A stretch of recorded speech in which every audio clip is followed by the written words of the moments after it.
The other thing is Ayana's saying here, love hearing this, Black people trusting each other with their money. Mhm. I think that there there are a lot of people online that scream from, the rooftops about Black people won't work together, Black people can't work together. This is my personal thing. I don't think all Black people can work together, but I think there are subsets of us who are about our business, who will keep our word, who work really hard.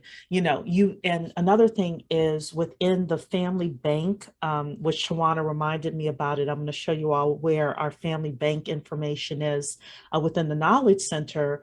Um, they would lend people money, and let's say it would be a 3 month loan. Well, you may not necessarily get it back in 3 months, but they would get it back in 6 months. Like Mhm. they still, like, the person who had borrowed the money still had integrity.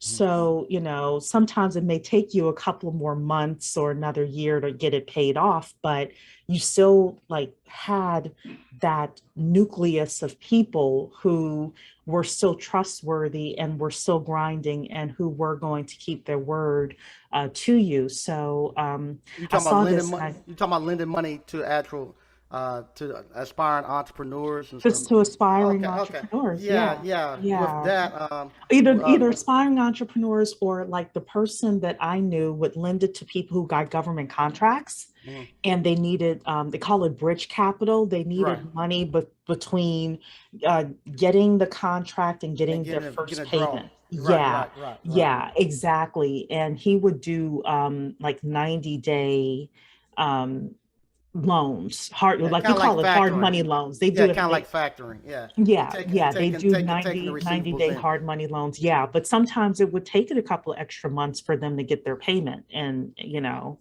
but they still continued with it, and they still continued funding Black owned businesses that were winning these government contracts, which is so important. yeah. Well, for us, we found out when we first started. Like I say, I never forget the first business when we got ready to go do our first little business. I think we wrote a check for $3,000, and for some, it was funny for some of the people. They said, "Man, I never seen that much money before in our life." No, we had a stack of $3,000. They had to take over to the bank, and they was like, "Man, I never thought I'd see that much money." And so, but then it got to the point we used to laugh. Abdul could write a check for like up to 3 million. We used to 3 laugh. million. I know. I've never seen that much money. Yeah, we used to laugh because we got to the point whoever our person was, our president, he could write a check up to like 20,000, and then and we trusted him. And so we found out when we was loaning money to actual entrepreneurs, they didn't need much. Most of them needed like $1,500, $2,000, and it was mainly just to get some insurance, just get the basic stuff. But we'll let them present, and we'll loan it to them, and everybody paid it back. Besides one person, he was a little slow paying it back. But that was money that we could afford if they didn't pay it. Right, It wouldn't hurt right, us. But the right. big money that we loaned out, we always tied it to some type of asset. So if they didn't pay Collateral. it back, we was in first position where we could pull it and we can get our money back. So if Yeah. they didn't, sometimes we were hoping, daggone it, he paid it back too fast. No, we wanted to make more interest off of it. But Yeah. if they didn't pay it, we wanted the asset more than the cash back. Than the So cash. Yeah. yeah. So I want to just let everyone know, if you're a member of the 10K project, we did the Family Wealth Challenge, which included starting a family bank. It's in the Knowledge Center. If you put family into the search bar, this is what it looks like. Act like a family, think like a bank. It's how to start a family bank. This was the 90-minute interview that we did with Robert Cook and Colonel Frank Preston. And then we did, I think it was 8 or 9 week session where we went through everything from how to start your family bank to creating your 100-year wealth plan, because families think in terms of 4 generations. Wealthy families think within 4 generations. Estate planning and family therapy, legal, all sorts of stuff is in here. For those of you who are thinking about $100 and you want to create something a lot like what Mike did, but within your family or even with your friends, this to me is worth $1,000 plus. And if anybody in the group has taken it and you're in the chat, let people know what you thought of the Family Wealth Challenge. I know that was a while ago, but it's definitely worth it.